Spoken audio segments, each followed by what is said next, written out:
नमस्कार। भांति में भारतम यूट्यूब चैनल में आपका स्वागत है। चाणक्य नीति के तीसरे अध्याय का प्रारंभ करते हैं।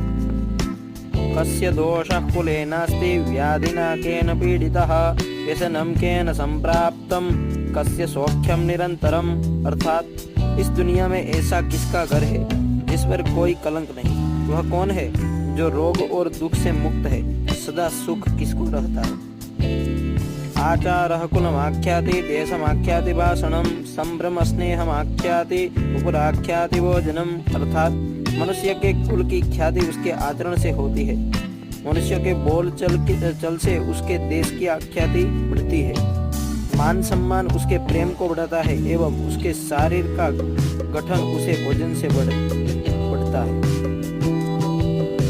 सत्कुले योजयेत् कन्यां पुत्रं विद्यासु योजयेत् व्यसने योजयेत् शत्रुं मित्रं धर्मे नियोजयेत्। अर्थात लड़की का ब्याह अच्छे खानदान में कराना चाहिए, पुत्र को अच्छी शिक्षा देनी चाहिए, शत्रु को आपत्ति और कष्टों में डालना चाहिए एवं मित्रों को धर्म कर्म में लगाना चाहिए। दुर्जनस्य सर्पस्य वरम सर्पो न दुर्जनः सर्पो दंसन्ति काले तो दुर्जनस्तु पदे पदे। अर्थात एक दुर्जन और एक सर्प में यही अंतर है कि सांप तभी डसता है जब उसकी जान को खतरा हो, लेकिन दुर्जन पग पग पर हानि पहुंचाने की कोशिश करता है। एतदर्थं कुलो नानां रूपः कुर्वन्ति संग्रहम् आदिमध्यावसानेषु नश्यन्ति च तेन रूपम्। अर्थात राजा लोग अपने आसपास अच्छे कुल के लोगों को इसलिए रखते हैं क्योंकि ऐसे लोग ना आरंभ में ना बीच में और ना ही अंत में साथ छोड़कर जाते हैं। प्रलये भिन्न मर्यादा भवन्ति किल सागराः सागरा भेदमिच्छन्ति प्रलयेऽपि न साधवः। अर्थात जब प्रलय का समय आता है तो समुद्र भी अपनी मर्यादा छोड़कर किनारों को छोड़ अथवा तोड़ जाते हैं, लेकिन सज्जन पुरुष प्रलय के समान भयंकर आपत्ति एवं विपत्ति में भी अपनी मर्यादा नहीं बदलते। मूर्खस्तु परिहर्तव्यः प्रत्यक्षो द्विपदः पशुः भिद्यते वाक्यशूलेन अदृश्यं कंटकं विपथा।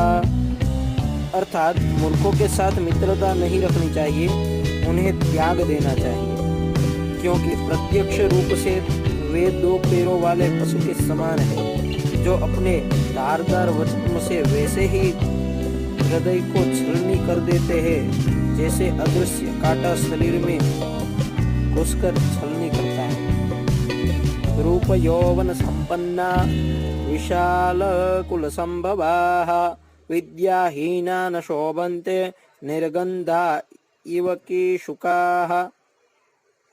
अर्थात रूप और यौवन से संपन्न तथा कुलीन परिवार में जन्म लेना भी विद्याहीन पुरुष पलाश के फूल के समान है जो सुंदर तो है लेकिन खुशबू रहित है।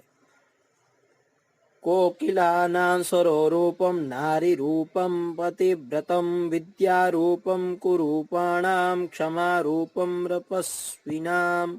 अर्थात कोयल की सुंदरता उसके गायन में है, एक स्त्री की सुंदरता उसके अपने परिवार के प्रति समर्पण में है, एक बदसूरत आदमी की सुंदरता उसके ज्ञान में है तथा एक तपस्वी की सुंदरता उसकी क्षमाशीलता में है। त्यजेदेकं कुलस्यार्थे ग्रामस्यार्थे कुलं त्यजेत् ग्रामं जनपदस्यार्थे आत्मार्थे पृथ्वीं त्यजेत्। अर्थात कुल की रक्षा के लिए एक सदस्य का बलिदान दे, गांव की रक्षा के लिए एक कुल का बलिदान दे, देश की रक्षा के लिए एक गांव का बलिदान दे, आत्मा की रक्षा के लिए देश का बलिदान दे। उद्योगे नास्ति दारिद्र्य जपतो नास्ति पातकम मौने न कलहो नास्ति नास्ति जागरितो भयम। अर्थात जो उद्यमशील है वे गरीब नहीं हो सकते, जो हरदम भगवान को याद करते हैं उन्हें पाप नहीं छू सकता, जो मौन रहते हैं वो झगड़े में नहीं पड़ते। जो जागरूक रहते हैं वो निर्भय होते हैं। अति रूपेण वै सीता, अति गर्वेण रावणः, अति दानाब्द निर्बद्धो यति सर्वत्र वर्जयेत्। अर्थात अत्याधिक सुंदरता के कारण सीता हरण हुआ, अत्यंत घमंड के कारण रावण का अंत हुआ, अत्यंत दान देने के कारण राजा बलि को बंधन में पड़ना पड़ा। अतः सर्वत्र अति को त्यागना चाहिए। कोति भारः समर्थानां, किं दूरं व्यवसायिनां, को विदेश सुविद्यानां, कः परः प्रियवादिनां। अर्थात शक्तिशाली लोगों के लिए कौन सा कार्य कठिन है, व्यापारियों के लिए कौन सा जगह दूर है, विद्वानों के लिए कोई देश विदेश नहीं है, मधुभाषियों का कोई शत्रु नहीं है। एकेनापि सुवृक्षेण दह्यमानेन गन्धिना, वासितं तद्वनं सर्वं कुपुत्रेण कुलं यथा। अर्थात जिस तरह सारा वन केवल एक ही पुष्प एवं सुगंध भरे वृक्ष से महक जाता है, उसी तरह एक ही गुणवान पुत्र पूरे कुल का नाम बढ़ाता है। एकेन शुष्क वृक्षेण दह्यमानेन वह्निना, दह्यन्ते तद्वनं सर्व कुपुत्रेण कुलं यथा। अर्थात जिस प्रकार केवल एक सूखा हुआ जलता वृक्ष संपूर्ण वन को जला देता है, उसी प्रकार एक ही कुपुत्र सारे कुल के मान मर्यादा और प्रतिष्ठा को नष्ट कर देता है। एकेनापि सुपुत्रेण विद्यायुक्तेन साधुना, आह्लादितं कुलं सर्वं यथा चंद्रेण शर्वरी। अर्थात विद्वान एवं सदाचारी एक ही पुत्र के कारण संपूर्ण परिवार वैसे ही खुशहाल रहता है जैसे चंद्रमा के निकलने पर रात्रि जगमगा उठती है।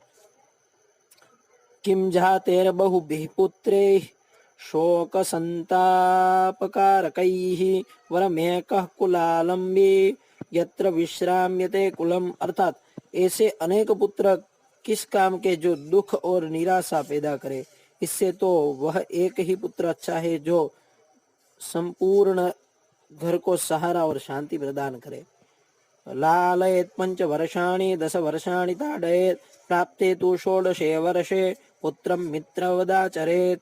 अर्थात 5 साल तक पुत्र को लाड एवं प्यार से पालन करना चाहिए, 10 साल तक उसे छड़ी की मार से डराए, लेकिन जब वह 16 साल का हो जाए तो उससे मित्र के समान व्यवहार करे।